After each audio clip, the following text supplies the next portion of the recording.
Assalamualaikum warahmatullahi wabarakatuh.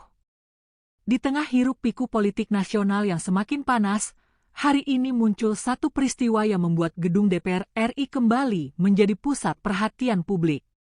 Sebuah ucapan dari seorang tokoh Jawa Barat mengguncang ruang parlemen dan membuat suasana rapat berubah seperti bara yang disiram bensin. Pernyataan itu datang dari Kang Deddy Mulyadi, dan kalimatnya kini menjadi kontroversi nasional. Indonesia dijajah Belanda ratusan tahun, alamnya tidak hancur. Tapi setelah merdeka, justru alamnya dikeruk sampai habis oleh anak bangsanya sendiri. Hoax ini langsung menyambar publik, menimbulkan dua kubu besar.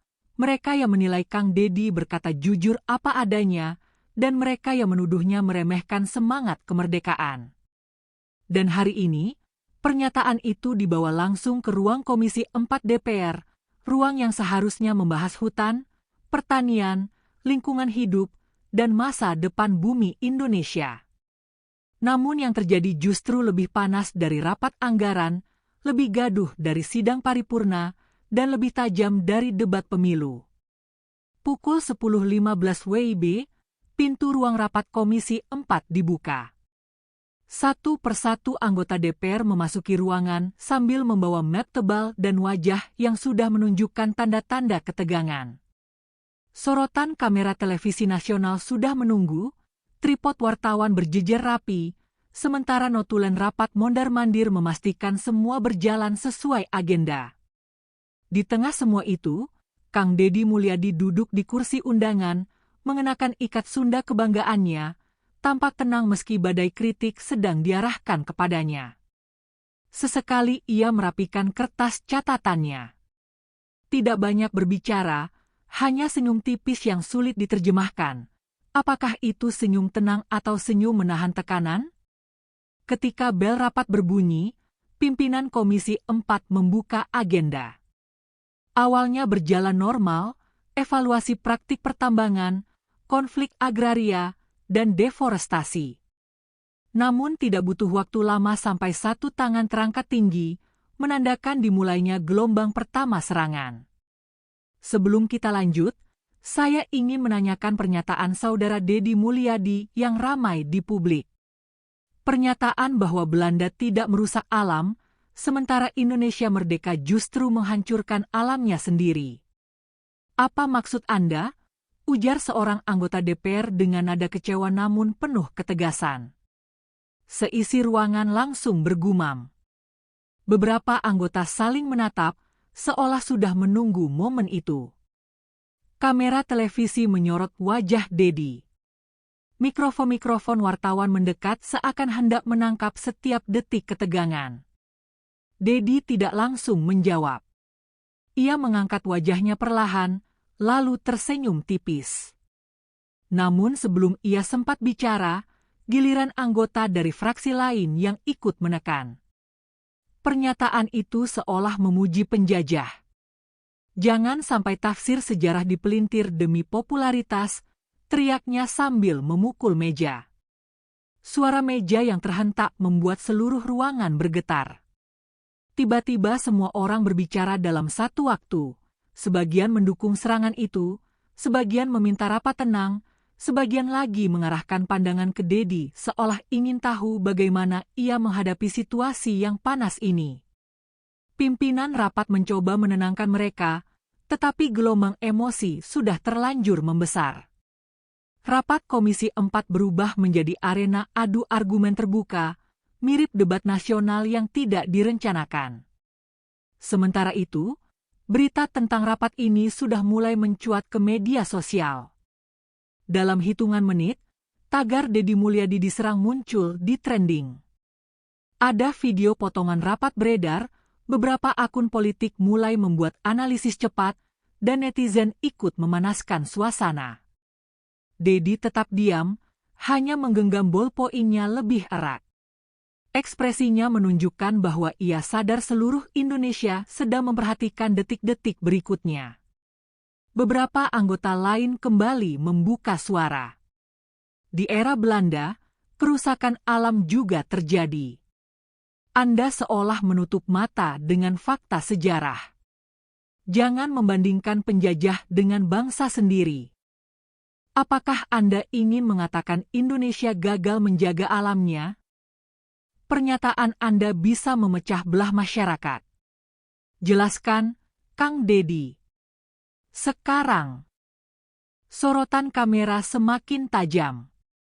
Suara klik shutter dari kamera DSLR wartawan bertubi-tubi.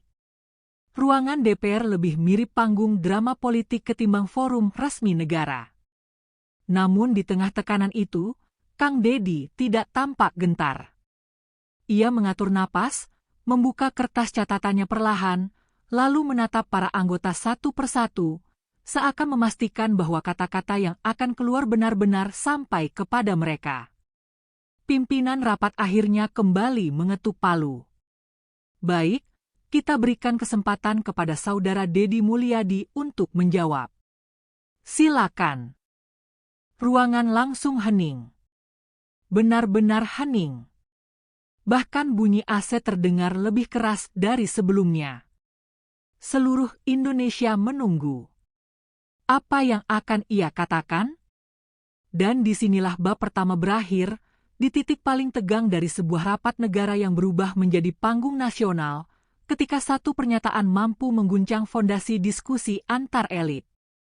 Hening yang menyelimuti ruang Komisi 4 hanya berlangsung beberapa detik, karena begitu pimpinan rapat memberikan kesempatan kepada Kang Deddy Mulyadi untuk menjawab, seorang anggota DPR dari fraksi berbeda tiba-tiba memotong dengan suara tinggi. Sebelum beliau menjawab, saya ingin tegaskan bahwa pernyataan ini sudah meresahkan publik. Jangan sampai jawabannya nanti malah memperburuk keadaan. Seketika suasana kembali kacau. Beberapa anggota berdiri setengah badan, menunjuk-nunjuk sambil beradu suara. Tirai besar ruangan seakan bergetar oleh panasnya debat. Pimpinan rapat mengetuk palu berkali-kali, namun ketegangan menolak untuk padam. Rapat yang seharusnya terstruktur kini berubah menjadi arena adu ego antar anggota dewan. Di tengah kekacauan itu, Deddy tetap duduk tegak dan tidak bersuara. Sorot matanya mengamati satu persatu anggota yang menyerangnya, bukan dengan marah atau panik, tetapi seperti seseorang yang sudah sangat sering berhadapan dengan tekanan publik. Wartawan di kursi belakang terus mengambil gambar tanpa henti, menyadari bahwa momen ini akan menjadi headline besar malam nanti. Akhirnya, setelah suara-suara keras mulai mereda, pimpinan rapat kembali memberikan ruang kepada Deddy. Mikrofon di depannya menyala. Beberapa anggota terlihat mencondongkan badan, bersiap mendengar apa yang akan ia katakan.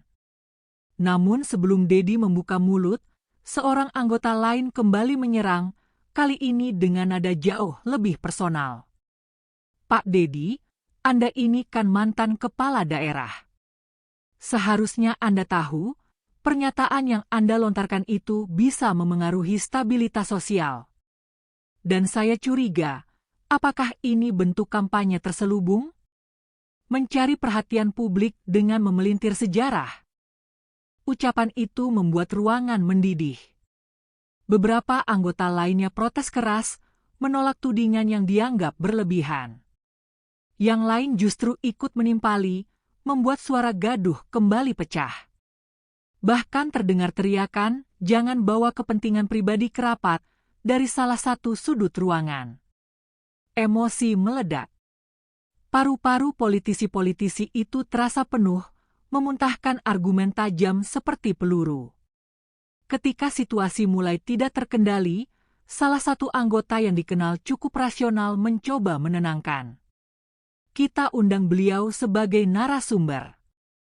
Kalau kita terus menyerang, kapan pendapatnya didengar? Biarkan beliau menjelaskan maksudnya. Pernyataan itu akhirnya membuat sebagian anggota mengangguk dan mulai duduk kembali. Meski masih kesal, mereka menahan diri. Suasana sedikit mereda, meski listrik ketegangan masih terasa seperti kabel terbuka yang siap menyetrum kapan saja. Deddy akhirnya mengangkat mikrofon. Dengan suara rendah tapi mantap, Ia berkata, pernyataan saya bukan memuji penjajah. Itu kritik terhadap kerusakan alam yang saya lihat setiap hari. Kalau ada yang menafsirkan sebaliknya, izinkan saya luruskan di sini. Belum sempat ia melanjutkan, seorang anggota kembali memotong tajam. Bapak jangan berikan narasi dramatis. Bapak bilang Belanda tidak merusak alam. Itu keliru. Mereka menebang hutan untuk perkebunan, mengambil rempah, memeras rakyat. Bagaimana Anda bisa mengatakan itu? Pemotongan ini memicu seruan, setuju, dari beberapa anggota lainnya. Namun kali ini Dedi tidak diam. Tetap dengan nada tenang, ia menjawab, saya tidak bilang Belanda baik. Yang saya bilang, mereka tidak mengeruk gunung sampai botak seperti yang dilakukan banyak investor sekarang. Mereka tidak membuat bukit hilang dalam hitungan bulan. Mereka tidak menambang pasir sampai garis pantai bergeser. Ada eksploitasi, iya. Tapi skalanya tidak merusak seperti era modern. Tiba-tiba ruangan kembali pecah. Kalimat Dedi dianggap terlalu berani, bahkan nyaris menantang seluruh narasi sejarah kolonial yang selama ini dijunjung. Seorang anggota dari sisi kiri ruangan berdiri sambil menunjuk langsung ke arah Dedi. Itu perbandingan yang sangat menyesatkan. Anda harus tarik kata-kata itu. Dedi menyandarkan tubuhnya ke kursi, menatap anggota itu tanpa gentar. Kalau saya tarik, siapa yang akan bicara tentang kerusakan alam yang hari ini kita lakukan sendiri? Suasana membeku beberapa detik. Bahkan wartawan di belakang ruangan terdiam sesaat, seolah menyadari bahwa pertanyaan itu akan menjadi kutipan besar. Seorang anggota lain lalu menimpali, Anda menyalahkan bangsa sendiri? Anda menghina pejuang yang gugur demi kemerdekaan. Tidak, jawab Dedi, justru karena saya mencintai bangsa ini, saya tidak ingin tanahnya hancur. Kalau kritik saya dianggap penghinaan, mungkin kita sudah lupa cara menerima kebenaran yang pahit. Pernyataan itu membuat beberapa anggota terdiam, namun yang lain justru semakin tersulut. Adu argumen pun kembali terjadi, kali ini lebih personal, lebih emosional, dan lebih tidak terkendali. Bahkan pimpinan rapat terlihat kewalahan, berkali-kali menarik napas panjang sebelum mengetuk palu lagi. Di luar gedung, media sosial sudah terbakar. Video-video potongan rapat, foto-foto Dedi diserang, hingga analisis dari berbagai akun politik bermunculan. Publik terbelah, ada yang membela Dedi habis-habisan, ada pula yang menyerangnya dengan argumen nasionalisme. Dan di dalam ruangan, pertarungan baru saja dimulai. Bab ini hanya membuka pintu menuju konflik yang lebih besar, karena setelah ini, Dedi akan memberikan klarifikasi yang jauh lebih mengejutkan dan membuat rapat kembali memanas. Ketegangan di ruang Komisi 4 mencapai level yang sulit dikendalikan. Palu pimpinan rapat berkali-kali diketuk, tetapi suara anggota yang saling menimpali tetap saja meninggi. Setiap kalimat seperti percikan api, dan setiap tatapan mengandung bara. Ruangan itu sudah berubah dari forum resmi negara menjadi arena retorika panas yang sulit dipadamkan. Setelah beberapa menit riuh yang hampir tidak tertahankan, akhirnya pimpinan rapat berhasil membuat situasi sedikit tenang. Ia mencondongkan badan ke mikrofon dan berkata dengan suara berat, kita tidak akan melanjutkan agenda ini kalau kondisinya terus seperti ini. Saya minta seluruh anggota tenang. Kita biarkan Saudara Dedi Mulyadi menjelaskan maksudnya. Jangan dipotong sebelum selesai berbicara. Beberapa anggota masih berbisik keras, namun tidak ada yang memprotes keputusan itu secara terbuka. Semua mata kini berpihak, baik yang mendukung maupun yang ingin menyerang, ke satu titik di ruangan itu, Kang Dedi Mulyadi. Dedi merapikan ikat Sunda di kepalanya, menyeka pelan keringat di keningnya, lalu merapatkan tangan ke meja. Suara klik dari kamera wartawan semakin sering terdengar. Semua orang tahu, kalimat yang akan keluar dari mulutnya mungkin menentukan arah polemik nasional dalam beberapa jam ke depan. Baik, ujar Dedi dengan nada yang lebih mantap dari sebelumnya. Izinkan saya menjelaskan tanpa dipotong. Ruangan benar-benar hening. Saya tidak pernah bilang Belanda baik. Kita semua tahu Belanda menjajah, menyiksa, dan mengambil kekayaan negeri ini. Tapi ketika saya mengatakan, alam Indonesia tidak dihancurkan saat dijajah, itu bukan pujian. Itu perbandingan kondisi. Saat Belanda berkuasa, eksploitasi ada, tetapi tidak semasif era modern ini. Beberapa anggota mengangkat alis, seakan tidak siap dengan nada lugas itu. Dedi melanjutkan, saya turun ke lapangan. Saya melihat gunung-gunung yang habis dikeruk sampai tinggal batu. Saya melihat bukit berubah menjadi kawah kosong, sungai yang dulunya jernih kini menjadi hitam dan penuh limbah. Hutan adat digunduli, masyarakat adat kehilangan tanahnya, dan desa-desa terancam banjir bandang setiap musim hujan. Salah satu anggota langsung mencoba menyela, tetapi pimpinan rapat mengangkat tangan memberi tanda agar ia diam. Ketika saya bilang, setelah merdeka alamnya dirusak oleh bangsanya sendiri, itu kritik terhadap sistem. Kritik terhadap keserakahan. Kritik terhadap perusahaan yang diberi izin untuk menghabisi alam tanpa kontrol. Kritik terhadap pemerintah manapun, yang menutup mata demi investasi. Sejumlah anggota tampak tersentak. Bahkan beberapa dari mereka yang sebelumnya paling vokal terlihat sedikit menunduk. Tolong bedakan cinta tanah air dengan kultus buta. Kalau bangsa kita salah, kita harus berani bilang salah. Kalau alam kita hancur karena ulah kita sendiri, apakah harus disembunyikan demi menjaga perasaan? Dedi menatap seluruh anggota dewan, satu persatu. Tidak ada yang berani memotong. Saya tidak memecah belah bangsa. Saya justru ingin bangsa ini lebih jujur pada dirinya sendiri. Kita teriak merdeka, tapi alam kita justru merana. Kemerdekaan seharusnya membuat negeri ini lebih baik, bukan memberi keleluasaan bagi siapapun untuk merusak gunung, hutan, dan tanah yang diwariskan leluhur.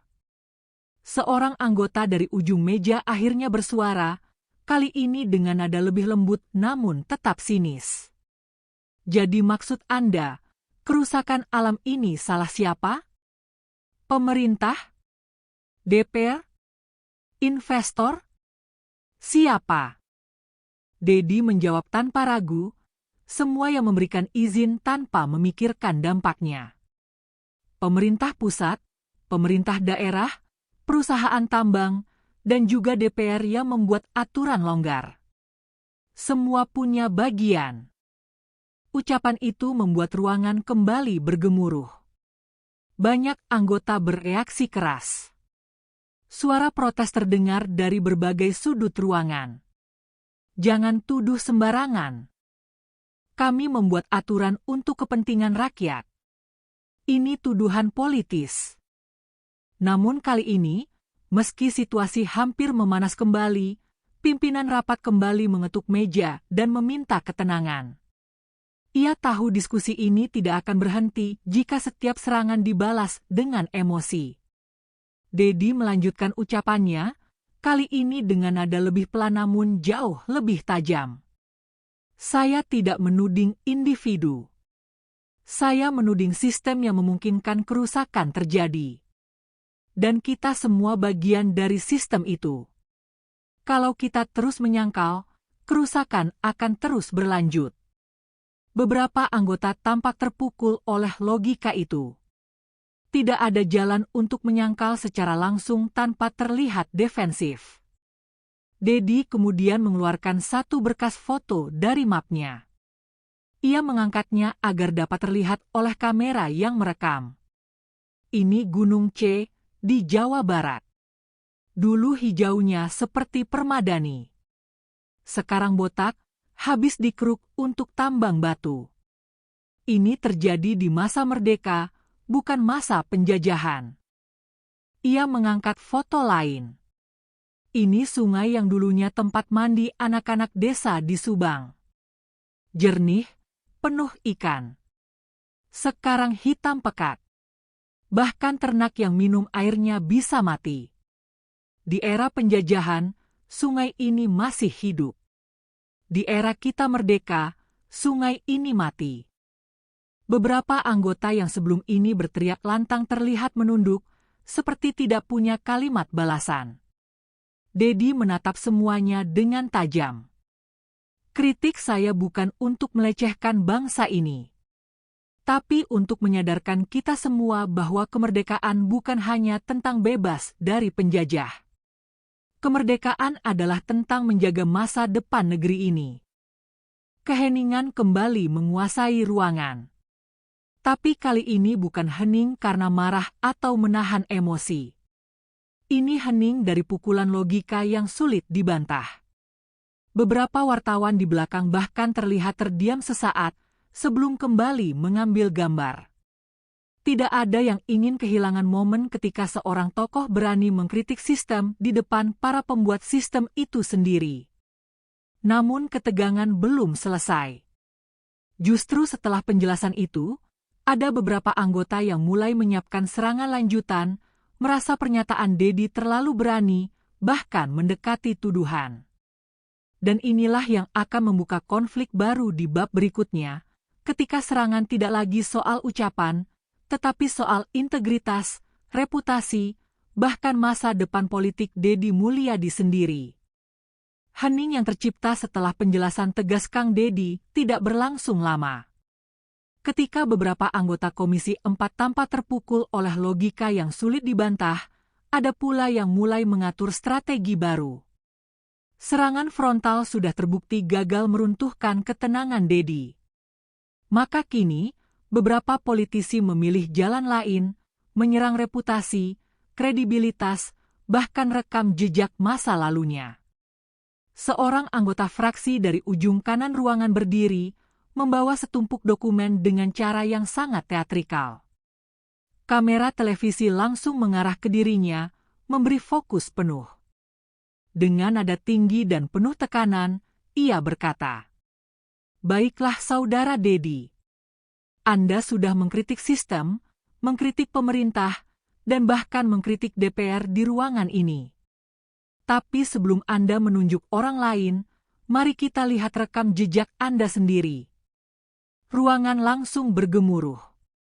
Beberapa anggota mulai mengangkat alis, sebagian bersandar ke kursi seolah tahu apa yang akan terjadi. Wartawan di belakang merapatkan kamera ke arah orang yang berbicara, mencium adanya drama baru yang lebih panas dari sebelumnya. Anggota itu mengangkat sebuah berkas berwarna merah. Ini laporan penggunaan lahan ketika Anda masih menjabat sebagai bupati. Ada lebih dari 5 kasus alih fungsi tanah yang Anda tanda tangani. Suara teriakan kecil terdengar di sudut ruangan. Beberapa anggota lainnya langsung bertepuk tangan pelan, bukan karena setuju, tetapi karena menikmati drama yang baru terbuka. Di sisi lain, ada pula yang terlihat tidak nyaman, karena serangan seperti ini bisa membalik arah kapan saja. Dedi masih duduk diam, tidak ada perubahan ekspresi. Ia hanya mengerutkan dahi sedikit, seolah lebih bingung daripada takut. Anggota itu melanjutkan, semakin agresif. Bagaimana mungkin Anda mengkritik kerusakan alam, sementara Anda sendiri memberikan izin pembangunan wilayah pemukiman di kawasan yang dulunya merupakan daerah tangkapan air? Ini bukan hoaks. Ini bukan fitnah. Datanya jelas. Ia mengangkat lebih banyak dokumen, lalu melemparnya ke meja rapat sehingga beberapa kertas terjatuh berhamburan. Suara kertas menyentuh meja terdengar keras di seluruh ruangan, menciptakan efek dramatis yang sengaja dibuat. Beberapa anggota langsung menyahut. Kalau ini benar, berarti Anda munafik, Pak Dedi. Ini bukan kritik untuk negara, ini pencitraan pribadi. Jangan pura-pura suci. Suasana berubah dari diskusi menjadi adu tudingan yang semakin memanas. Namun berbeda dari babak sebelumnya, kali ini serangannya personal dan terarah. Serangan pertama bernada politis, namun serangan kedua ini adalah upaya merusak citra. Namun sebelum anggota itu melanjutkan, pimpinan rapat mengetuk palu. Tolong jangan lempar dokumen seperti itu. Kita rapat resmi, bukan teater. Namun anggota itu tetap bersikeras.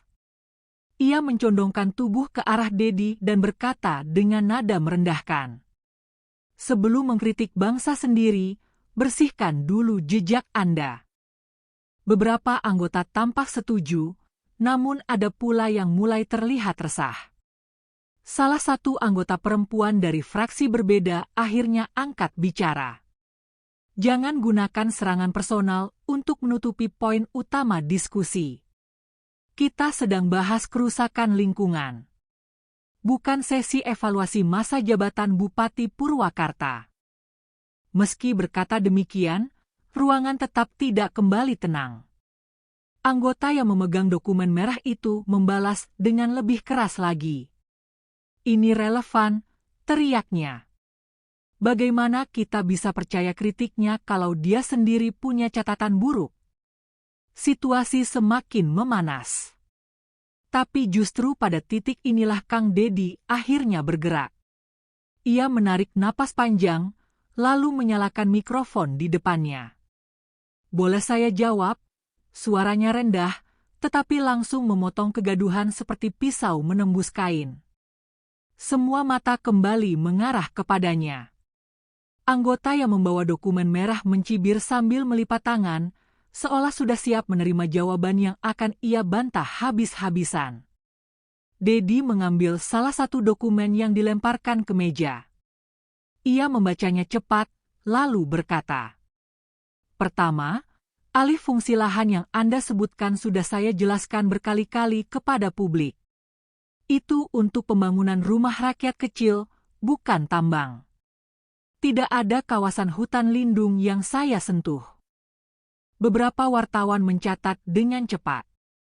Kedua, lanjutnya, 2 dari 5 kasus yang Anda sebutkan sudah diperiksa BPK dan dinyatakan tidak ada pelanggaran prosedur. Kalau Anda mau buka data, buka semuanya. Jangan pilih yang bisa menggiring opini. Anggota yang menyerangnya membalas cepat, tapi faktanya tetap ada alih fungsi. Fakta alih fungsi ada. Fakta pelanggaran tidak ada, jawab Dedi, tenang namun tajam. Ruangan kembali hening. Bahkan anggota yang sebelumnya berteriak tidak lagi menemukan celah untuk menyela. Melihat lawannya mulai kesulitan, Dedi menekan lebih jauh. Kalau Anda ingin bicara soal integritas, mari kita buka semua rekam jejak.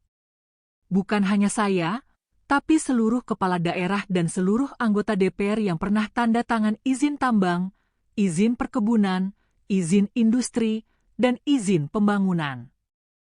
Kalimat itu membuat beberapa anggota spontan tersentak. Dedi mengangkat kepalanya dan menatap seluruh ruangan. Saya siap diperiksa kapan saja. Saya siap jika semua keputusan saya sebagai pejabat publik diperiksa ulang.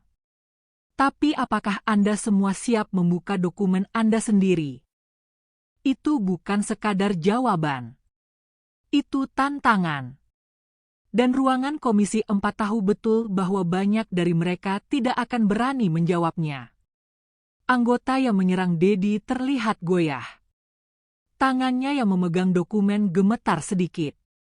Ia mencoba menimpali, tetapi suaranya tidak setegas sebelumnya. Kita di sini membahas pernyataan Anda, bukan riwayat kami. Dedi tersenyum tipis. Kalau begitu, kembali ke pernyataan saya. Jangan alihkan topik untuk mengaburkan masalah utama. Seluruh ruangan langsung bergemuruh. Ada yang mengangguk setuju, ada yang tampak kesal, dan ada pula yang kagum dengan ketenangan Dedi yang tidak goyah meski dihujani serangan bertubi-tubi. Bahkan pimpinan rapat terlihat menahan senyum sambil mengetuk palu untuk menertibkan suasana. Namun pertempuran belum berakhir. Setelah serangan personal gagal mengguncang, beberapa anggota mulai berdiskusi cepat dalam bisik-bisik. Mereka tampak merancang manuver baru yang bukan lagi menyerang pernyataan atau riwayat Dedi, tetapi mencoba menyerang posisinya sebagai tokoh publik yang punya pengaruh besar. Dan bab berikutnya akan mengungkap bagaimana upaya mereka untuk membungkam, membatasi, bahkan menghilangkan pengaruh politik dan sosial Dedi berubah menjadi pertarungan yang jauh lebih keras dari sekadar rapat DPR. Jika Anda siap. Kegaduhan perlahan mereda setelah tantangan terbuka Kang Dedi menggema ke seluruh ruangan. Namun justru ketika suasana mulai terlihat terkendali, muncul gelagat baru dari beberapa anggota DPR yang sejak tadi terlihat berbisik-bisik, seolah merencanakan sesuatu di balik layar. Mereka tidak lagi menyerang secara langsung. Serangan personal gagal. Serangan historis gagal. Kini, arah serangan bergeser ke ranah yang lebih strategis, membatasi ruang gerak dan pengaruh Kang Dedi sebagai tokoh publik. Salah satu anggota yang sebelumnya diam, seorang politisi senior yang dikenal licin dan jarang mengangkat suara tanpa alasan, tiba-tiba meminta waktu berbicara. Suaranya tenang, tetapi nadanya menyiratkan sesuatu yang jauh lebih dalam daripada sekadar teguran. Kita perlu mempertimbangkan implikasi pernyataan saudara Dedi terhadap stabilitas sosial, ujarnya, memilih diksi yang rapi namun menusuk. Pernyataan-pernyataan yang berpotensi menggiring opini publik ke arah yang salah harus ditangani dengan mekanisme jelas. Kita tidak bisa membiarkan tokoh-tokoh publik membuat narasi yang dapat membahayakan ketertiban nasional. Beberapa anggota langsung mengangguk, meski dengan ekspresi ragu-ragu. Tapi jelas ada upaya menguatkan narasi baru, bukan lagi menyerang Dedi sebagai pribadi, tetapi melabeli pernyataannya sebagai ancaman nasional. Taktik lama dalam politik, serang ide ketika orangnya terlalu kuat untuk dijatuhkan. Politisi senior itu melanjutkan, saya mengusulkan agar pernyataan beliau dijadikan temuan awal untuk dibawa ke Dewan Kehormatan. Kita harus memastikan apakah pernyataan ini mengandung unsur penyebaran informasi menyesatkan atau bahkan provokasi terhadap negara. Begitu kata Dewan Kehormatan muncul, suasana berubah drastis. Ruang rapat seketika kembali riuh. Beberapa anggota berteriak tidak setuju, beberapa lainnya tampak antusias. Pimpinan rapat tampak terkejut, karena usulan itu berarti konflik ini bisa menjalar ke ranah yang jauh lebih serius daripada debat lingkungan. Dedi hanya duduk memandang, tanpa menunjukkan rasa takut atau kaget. Justru ia tampak seperti seseorang yang sudah memprediksi serangan itu sejak awal. Seorang anggota lain, yang sejak awal tampak mendukung Dedi, langsung berdiri dan menentang keras. Ini tidak adil. Ini bukan sidang etik. Ini rapat membahas lingkungan. Jangan mempolitisasi kritik terhadap kerusakan alam seolah itu perbuatan kriminal. Namun politisi senior tadi tidak goyah. Ia memandang anggota yang menentangnya dengan tatapan datar. Kalau pernyataan itu tidak masalah, biarkan Dewan Kehormatan menilai. Apa yang Anda takutkan? Ini trik klasik, memojokkan lawan dengan insinuasi bahwa membela kebenaran berarti menyembunyikan sesuatu. Narasi politik yang licik, namun efektif bagi mereka yang tidak siap. Sebelum tensi membesar lagi, Dedi mengangkat tangan dan meminta bicara. Ruangan langsung hening. Pimpinan rapat memberi izin dengan sedikit ragu, karena ia tahu apapun yang keluar dari mulut Dedi dapat mengubah ritme pertempuran ini lagi. Dedi berbicara perlahan, tetapi suaranya menggetarkan ruangan. Kalau kritik terhadap kerusakan alam dianggap ancaman negara, berarti negara sudah jauh dari rakyatnya. Beberapa orang menatapnya lekat-lekat. Saya tidak takut pada Dewan Kehormatan. Saya tidak takut diperiksa. Saya tidak takut dipolisikan. Karena saya tahu apa yang saya katakan benar, alam kita rusak bukan oleh penjajah, tetapi oleh kita sendiri. Ia menatap satu persatu anggota yang ingin menyerangnya. Kemerdekaan seharusnya membuat kita menjaga negeri ini, bukan menghabisinya. Kalau berbicara fakta dianggap provokasi, berarti kita sudah tidak bisa lagi membedakan kritik dari pembangkangan. Suasana kembali tegang, tetapi berbeda dari sebelumnya. Kali ini, atmosfer ruangan dipenuhi ketidakpastian. Serangan balik Dedi bukan hanya defensif, tetapi ofensif, menembus jantung narasi politisi yang sedang mencoba membungkamnya. Dedi melanjutkan, lebih tajam. Silakan bawa saya ke Dewan Kehormatan. Tapi saya juga akan meminta semua data izin tambang yang Anda tandatangani dibuka ke publik. Semua. Jangan ada yang disembunyikan. Kepala beberapa anggota langsung menunduk. Beberapa lainnya tampak panik. Politisi senior yang tadi berusaha membawa isu ini ke ranah etik kini terlihat kehilangan kepercayaan diri. Ketika suasana semakin panas, pimpinan rapat kembali mengetuk palu dan menghela napas panjang. Kita tidak akan membawa persoalan ini ke Dewan Kehormatan. Fokus kembali ke agenda utama. Ini bukan forum investigasi politik.